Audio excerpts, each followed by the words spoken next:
aujourd'hui le thème c'était la porte du pays promis, donc comment rentrer dans le pays de la promesse. À partir des textes de la Torah, on va lire plusieurs textes. Je ne pense pas qu'aujourd'hui j'aurai l'opportunité de pouvoir tout dire ce que je voudrais dire parce que ce cours est assez long, mais de toute évidence, si ce n'est pas terminé, nous le ferons mardi soir pour le clôturer. Mais vous allez voir qu'il y a des choses dans ce texte absolument impressionnantes et des décodages hébraïques absolument formidables. Des choses qui sont impossibles à comprendre si on ne les lit qu'en français. Quand je dis impossible, c'est peut-être exagéré parce que il faut quand même dire que le Saint-Esprit a la capacité de nous révéler des secrets de Dieu, sans que nous ayons besoin de comprendre de connaître le texte hébreu lui-même. Néanmoins, nous avons quand même des choses très surprenantes sur certains mots. Nous allons parler ensemble dans ce texte. Donc le thème c'est comment, ou plutôt la porte du pays promis. Pour rentrer, vous avez vu, vous vous souvenez qu'il y a quelques mois, ou oui, peut-être deux mois, 3 mois, je ne sais plus, le temps passe si vite, où je vous avais parlé de la porte de la nuit, qui en fait, c'était un décodage d'un mot, et que le mot Delilah signifie en réalité Dalet, la porte, Laïla, la nuit, porte de la nuit. Alors c'est assez amusant parce que il y a quelques jours ou une semaine un peu plus quelqu'un m'envoie un mail en me disant regarde ce qu'il y a sur internet et en fait quelqu'un avait pris exactement le même thème et puis j'ai entendu qu'il avait pris en fait le cours que j'avais donné et puis il l'avait écouté. Enfin ce qui ne me dérange pas du tout parce qu'il faut quand même bien dire une chose quand même, il n'y a aucun copyright sur la parole de Dieu. Hein. Des gens qui me demande est-ce que on peut utiliser ce que tu as dit. Si je l'ai dit pour pas être utilisé, il vaut mieux que je me taise, ça ne sert donc à rien. Donc ce que nous disons de la parole de Dieu, c'est pour que chacun puisse l'entendre et puis à la limite l'utiliser, bien entendu. Et cette personne que je ne connais pas du tout avait pris exactement le thème, elle avait développé ce qui en soi m'avait beaucoup plu parce que je me dis, enfin au moins on rentre dans des décodages hébraïques et ça nous révèle des secrets. La fois passée, lorsque nous avions parlé du cours sur Ézéchiel, vous avez entendu que nous étions rentrés dans des textes très très particuliers sur les roues et que les noms des roues avaient des sens très spéciaux.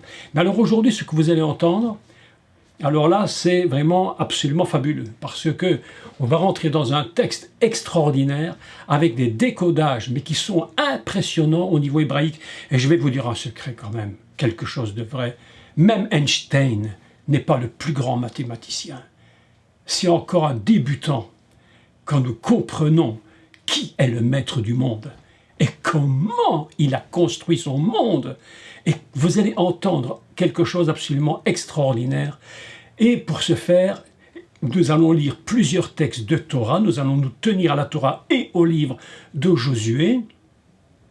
Et c'est donc l'entrée du peuple d'Israël qui va passer le Jourdain et qui va rentrer dans le pays promis. Et là, il y a vraiment des secrets mais exceptionnels.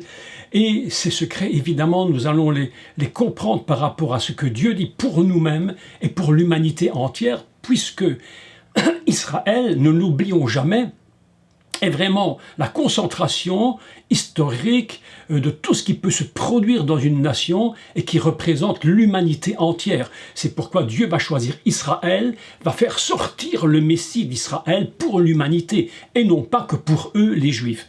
Donc il y a là vraiment un grand secret que nous allons tous comprendre progressivement. Donc je vous conseille aujourd'hui, vraiment conseiller de prendre vos papiers et vos crayons parce que je vais vous donner des textes et des valeurs de mots absolument formidables.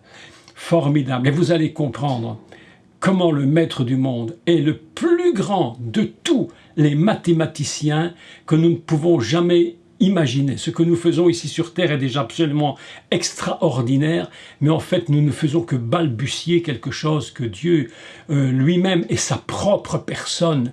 Il est lui le mathématicien avec un grand L et avec un grand M, c'est vraiment extraordinaire. Donc nous allons introduire ce thème et je vais essayer d'être ce qui sera difficile pour moi d'ailleurs, d'être très calme c'est toujours compliqué pour moi parce que je suis souvent très expansif puisque tout est tellement extraordinaire. Mais je vais essayer de me calmer pour que vous puissiez bien prendre note de tout ce que je vais vous dire, d'accord? Et nous allons vraiment comprendre un texte magnifique. Donc, nous nous souvenons que le peuple d'Israël, et je vais vous donner les cinq portes, si je puis ainsi exprimer, les 5 portes qui vont permettre au peuple d'Israël de partir et d'arriver dans la terre de la promesse. On n'arrive pas dans la terre de la promesse simplement en disant « Tiens, Dieu m'a promis, j'y rentre ». Il faut comprendre des conditions absolument indispensables pour rentrer dans le pays promis. Évidemment que dans la réduction que nous pouvons en faire, le peuple d'Israël quitte l'Égypte, ou je dirais qu'il va rentrer en Égypte. Quand je dis 5 portes, j'aurais peut-être dû même en dire 6, parce qu'il y a d'abord une première porte qui serait le peuple d'Israël qui va quitter l'endroit où il se trouve pour aller en Égypte. Bon, à partir de là, et nous allons commencer à partir de l'Égypte. Ce qui précède, nous n'y pensons pas aujourd'hui. Et à partir de l'Égypte, nous allons rentrer dans un chemin sur lequel il va falloir absolument que tout le monde, indispensablement tout le monde, Israël évidemment, puisque c'est le thème dont nous allons parler, et puis nous tous, pour arriver dans la terre promise. Beaucoup de gens se disent, mais comment il se fait que Dieu m'a dit qu'il n'y se produit rien, et les promesses ont été faites, et je ne vois rien, parce que, mes amis, il y a des conditions. Il y a des conditions. Si tu travailles bien à l'école, tu auras ta récompense. Si tu travailles mal, tu n'en auras pas. Et oui, c'est comme ça que ça fonctionne. Tu as un bon bulletin, tu as une récompense, tu as un mauvais bulletin, je suis désolé, mais il faudra que tu étudies un peu plus pour en avoir un meilleur. C'est les conditions basiques. Mais dans l'œuvre de Dieu, et pour Dieu, son peuple est soumis à des conditions. Je vous parle maintenant et je vous donne le chemin. Les 5 points, les 5 portes, disons, dont la dernière sera absolument la porte des portes, une porte à double battant. La dernière, c'est une porte qui s'ouvre à double battant. Et la première, je vous la cite, c'est donc le peuple d'Israël qui est enfermé en Égypte et il va quitter ce pays d'Égypte. Il va passer ce qu'on appelle Pessah. D'accord? Il va faire Pessah, ça va dire passer au-delà. Première porte, la sortie d'Égypte. Première. Donc je vous laisse prendre du temps pour écrire parce que vraiment aujourd'hui, il y aura beaucoup à dire. Et puis nous allons faire quelques calculs de mathématiques. Vous allez voir, c'est assez impressionnant comment vous allez être surpris de voir comment Dieu fonctionne. Non mais vraiment, moi je suis stupéfait. Cette nuit, je me suis levé et je dis, mais il y a quelque chose qui m'échappe dans ce texte. Je ne comprends pas un point précis de ce texte. Ah, j'ai dit, Seigneur, mais il faut quand même que tu me dises quoi. Et tout à coup, j'ai eu la lumière qui est venue, mes amis. Et quand la lumière est venue, j'ai dit, mais c'est pas possible. Comment toi, le maître du monde, tu es capable de nous dire des milliers d'années à l'avance ce qu'on a découvert il y a quelques temps ou quelques siècles. Et toi, dans ton ciel là-haut, dans ton monde à toi, tu avais déjà tout mis en place. J'étais complètement stupéfait. Je dis, oh mon Dieu, je dis, toi le maître du monde, mais tu dépasses tout ce qu'on imagine. Mais je vous garde la réserve en surprise. D'accord. Première porte. Sortie d'Égypte. Très important. On ne peut pas rentrer dans la promesse si nous sommes ou si le peuple de Dieu demeure enfermé en Égypte. Beaucoup de chrétiens, beaucoup de croyants et même de juifs qui sont même totalement croyants, sont encore enfermés dans le système de Mitzraïm, complètement enfermés, et ils ne peuvent pas atteindre la promesse, parce qu'ils sont encore complètement prisonniers de Mitzraïm, c'est-à-dire de l'Égypte. Il faut quitter l'Égypte. Première porte. Deuxième porte, très importante, mais alors très importante évidemment, c'est la traversée de la mer Rouge. Parce que la traversée de la mer Rouge, mes amis, c'est tout un secret, mais absolument extraordinaire. Le secret de la mer Rouge, c'est un secret qui cache quelque chose. À la sortie d'Égypte et la traversée de la mer Rouge va cacher le secret des secrets. C'est la sortie des eaux de Joseph. Nulle part il n'est écrit, nulle part. Seulement à partir de la sortie de la mer Rouge, où il est écrit « Et Joseph et Moïse emmena avec lui les eaux de Joseph ». Mais avant, on n'en savait rien. Comme si Dieu, et ce n'est pas comme si Dieu voulait que les eaux de Joseph soient complètement cachées à Pharaon. Il ne pouvait pas savoir qu'on avait été, passez-moi l'expression, mais piquer la momie de Joseph pour la transporter dans le pays promis. Parce qu'il fallait que le but de Dieu, dans cette deuxième porte, c'était de prendre le Mashiach ben Yosef et le mettre dans le pays promis. Et pour placer le Mashiach ben Yosef dans le pays promis, il va falloir passer par toutes les portes. Oh mes amis, quel texte, mais alors là, c'est vraiment impressionnant, mais c'est impressionnant. Je suis tellement excité quand je pense à ces textes. Et j'essaye de vous les communiquer le plus possible, que ça rentre dans votre tête, dans votre corps, que ça devienne partie intégrante de votre ADN. Vous savez, aujourd'hui, on essaie de nous toucher l'ADN, mais moi, j'essaye aussi de le faire, mais par la parole du Seigneur, pour que votre ADN soit transformé littéralement. Tu ne peux plus vivre une seconde, pas une nuit, pas un milliardième, sans que toute ta vie soit transformée par la parole de Dieu. C'est le secret du Seigneur. C'est le secret du Seigneur, mes amis. Quel Dieu, mais quel Créateur! Et voilà qu'on va traverser deuxième porte, c'est la mer Rouge, dont il est écrit, tenez-vous bien le texte, ils ont été baptisés en Moïse en traversant la mer Rouge. Voilà un texte. Israël, en tant que fils, est lui-même baptisé en Moïse en traversant la mer. Mais écoutez le texte, écoutez bien ce que la Torah nous enseigne. Et là, je ne peux pas rentrer dans tout le détail parce que je n'ai pas le temps aujourd'hui. Ce serait le thème d'un autre cours qui nous expliquerait comment ils ont traversé la mer Rouge. Et là, c'est impressionnant. Mais la Torah nous enseigne une chose formidable, c'est que de chaque côté, quand ils ont traversé, il y avait comme deux murailles.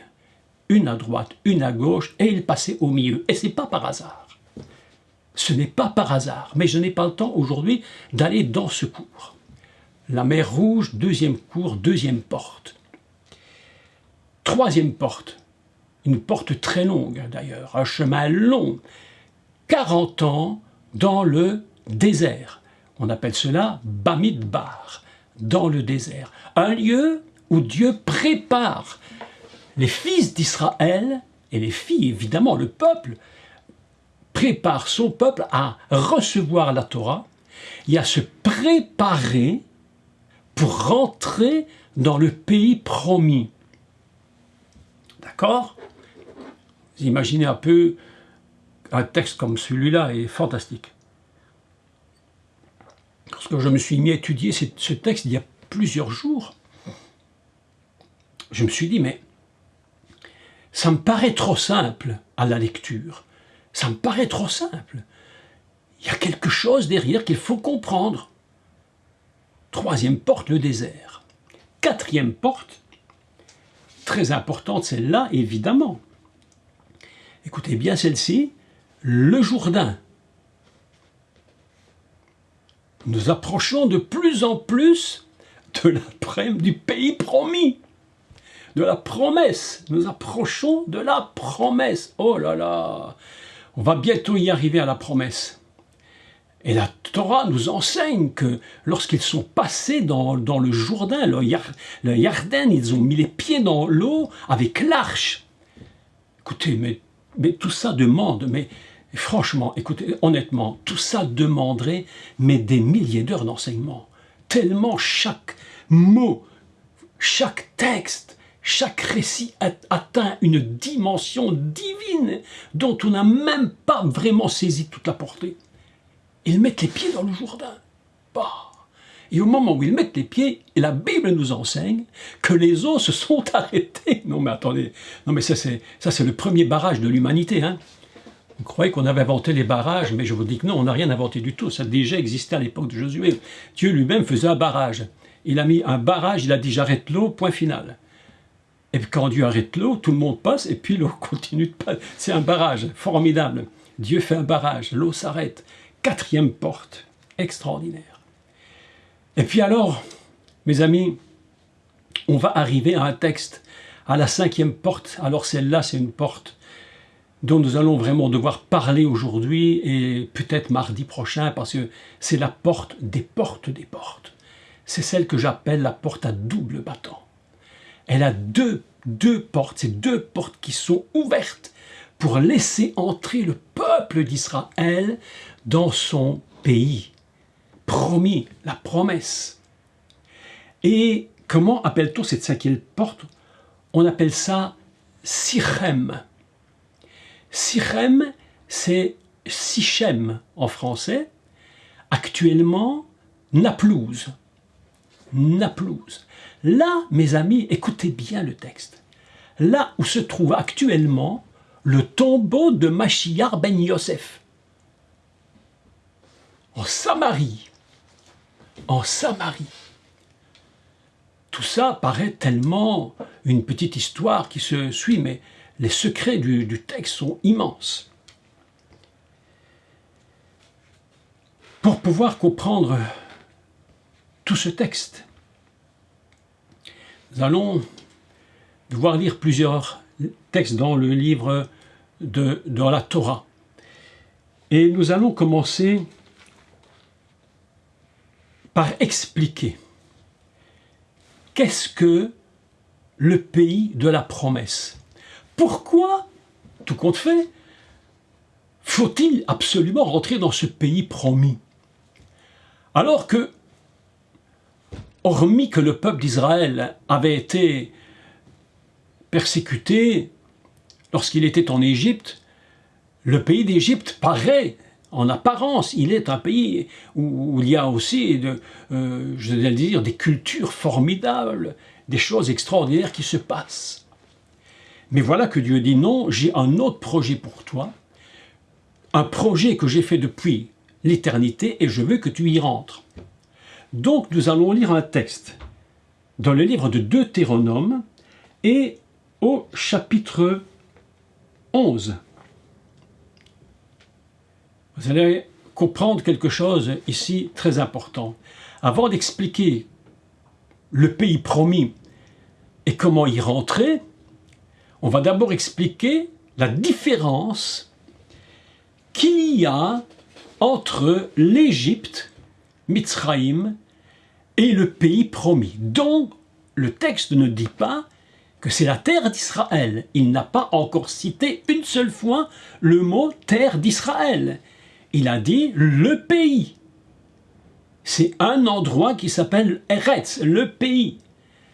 Et nous allons commencer par lire le premier verset du chapitre 11, parce qu'il est très intéressant, le premier verset, mais nous n'allons lire que le premier verset. Puis, nous allons lire un peu plus loin, à partir du verset 10. Comment commence ce chapitre 10 du livre de Torah, Deutéronome, chapitre 11, au verset 1.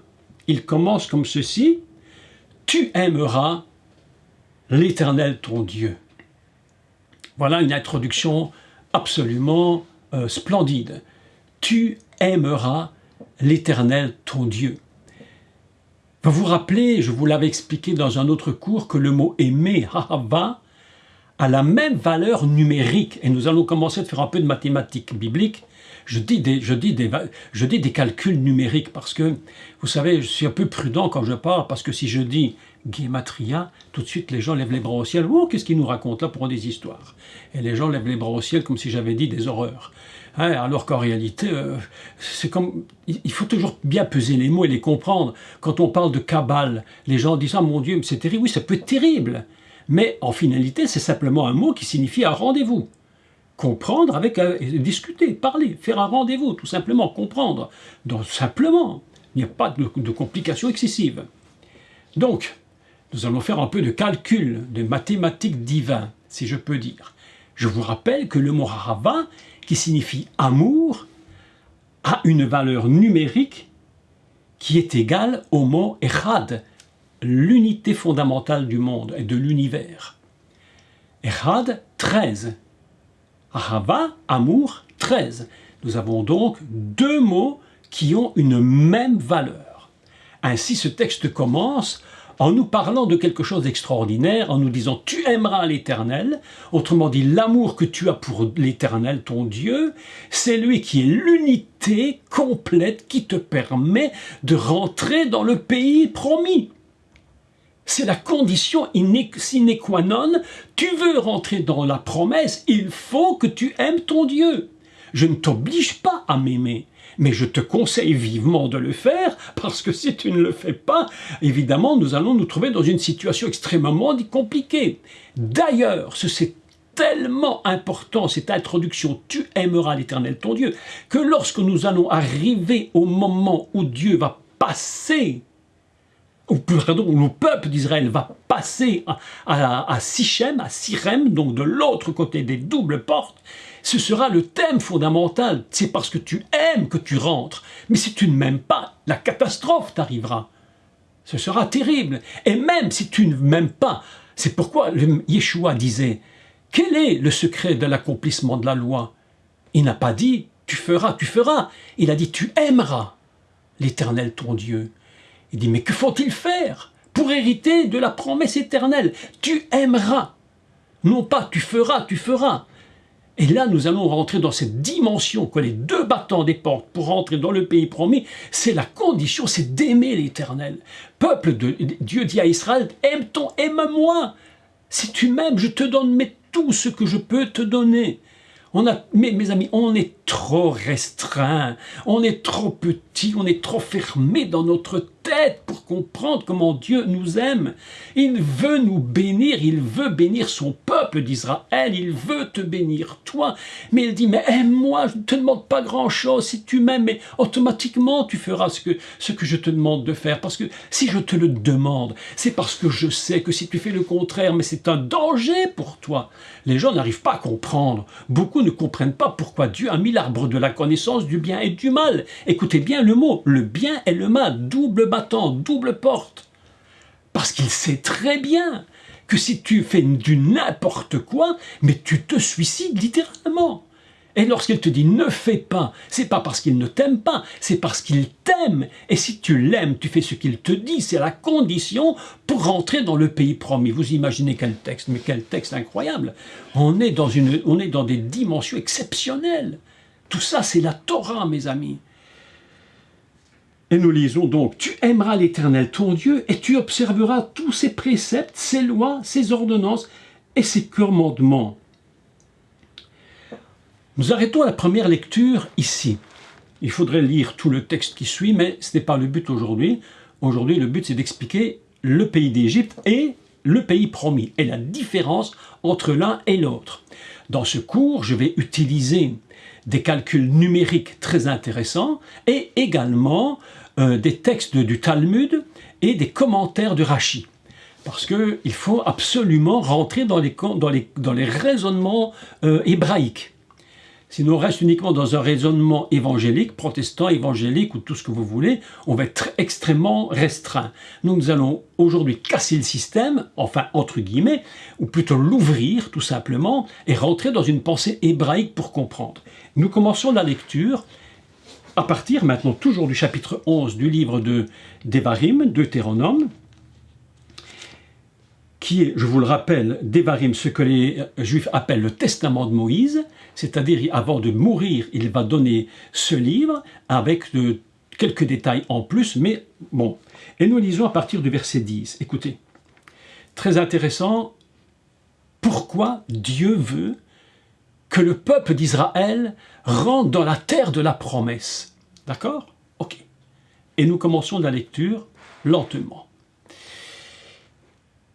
Car, écoutez bien, le pays, il n'est pas encore parlé de la terre d'Israël, d'accord? On n'est pas encore parlé de tout ça, on n'a pas encore cité ce mot.